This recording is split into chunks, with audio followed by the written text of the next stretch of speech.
Os assassinatos ocorridos na Escola Municipal Tasso da Silveira, em Realengo, no dia 7 de abril, fez a sociedade soltar seus olhos para um fenômeno que vem afetando os jovens no mundo todo, o bullying. E para falar desse assunto, vamos receber Marcos Antônio Silva, pedagogo, mestre em Educação em Ciências e Saúde e professor de Psicologia e Educação da UERJ.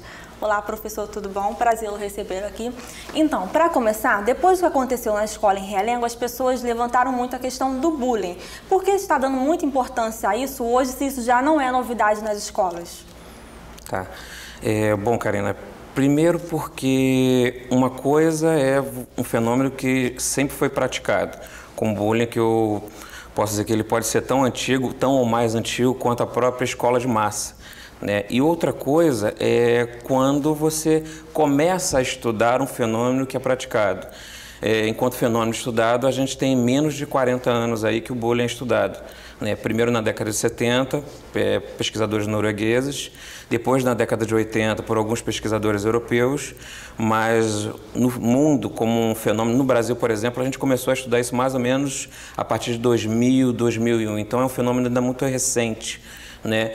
E claro que sempre que acontece um evento como esse da escola, lá de Realengo, um outro evento como a escola em Columbine, nos Estados Unidos, ou outros eventos na Inglaterra e em outros países, isso causa uma comoção maior, acaba aparecendo muito mais na mídia e as pessoas acabam se interessando mais.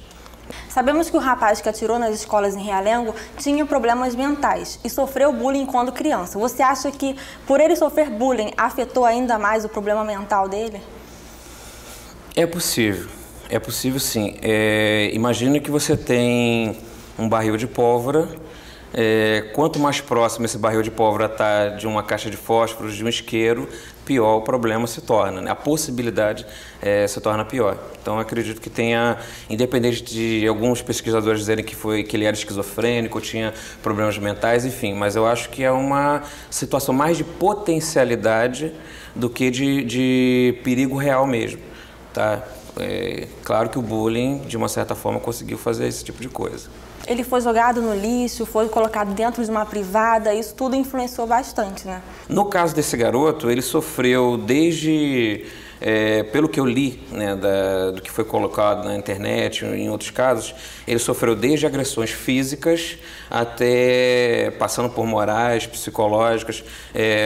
O caso de alguém pegar e jogar ele no lixo, pegar ele e colocar a cara dele na privada, agressões com as meninas, humilhações com as meninas, né? Uma brincadeira muito comum que eu vejo muito em meninas, por exemplo, é você estar num lugar público ou numa festa e alguém dizer, poxa, aquela menina está olhando para você, e você vai em direção para ela, para conversar com ela, e ela sai do local onde você está e você fica sozinho e todo mundo olhando para você, como se fosse uma pegadinha. Então me parece que ele também sofreu esse tipo de bullying, né? Talvez daí até a raiva mais excessiva em relação às meninas que meninos. Qual é o papel da escola nessa situação? Primeiro, tentar identificar. Eu acho que a escola, por múltiplas questões também, né? A questão do currículo, a questão da burocratização hoje do trabalho docente, do número de alunos dentro de uma sala. Um professor hoje ele tem que dar conta de uma turma de 50, 40, 30 crianças e cada criança é diferente, com problemas de dislexia, hiperatividade, uma série de outras coisas. Então é muito complicado às vezes ele parar e olhar para essa turma de uma forma diferente. Eu acho que quando você olha para um aluno, tem 3 coisas principais que você tem que ver. Né? No caso desse aluno, eu posso dizer que apenas uma delas foi vista. A primeira delas é a questão cognitiva. Como é que esse aluno, ele absorve e ele trata as questões acadêmicas? Então, por exemplo, era um aluno que era muito bom, considerado pela escola. Por ser bom, ele se tornou um aluno invisível, porque os professores não estavam interessados em outros dois... Dando a devida atenção. Não estavam interessados em outros 2 fatores. O segundo fator que eu chamaria atenção é o fator que a gente chama em psicologia de fator conativo, que é como é que é a autoimagem que esse cara tem de si. Né? Então isso não foi considerado. E o outro fator, que é o fator afetivo, é como é que são estabelecidas as relações que ele tem com outros alunos. Então eu tenho o aspecto cognitivo, o aspecto da autoestima, né, e o aspecto afetivo das relações. Nesse caso, os professores estavam mais interessados, acho que a escola estava mais interessada apenas no fator cognitivo do aluno.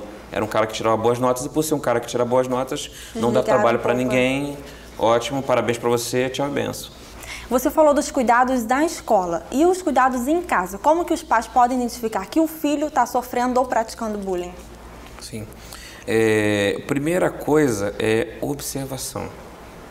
Você tem um filho é alguém que está ali com você, participa de determinadas atividades sociais, enfim. Se há uma mudança repentina na rotina dessa criança, é algo para você começar a observar e a começar a se preocupar. Um dos grandes problemas que a gente tem hoje são exatamente pais que, por conta do mercado de trabalho, das condições sociais que a gente vive, trabalham o dia inteiro, por exemplo, e ao chegar em casa, eles estão muito mais preocupados, às vezes, em ver as coisas que estão fora do lugar, do que conversar com os filhos bom, como é que foi seu dia? Como é que foi a escola? O que é que você fez? O que é que você não fez? Né? Então, esse momento de você chegar em casa, mesmo cansado, e antes de mais nada, parar tudo e conversar com seus filhos, eu acho um momento bastante importante. Tá ótimo, obrigada, Marcos. Bom, no próximo bloco eu continuo conversando com o Marcos, mas com a participação do diretor Mar Júnior, ele que sofreu bullying e vai contar a história pra gente. Papo Cabeça volta já.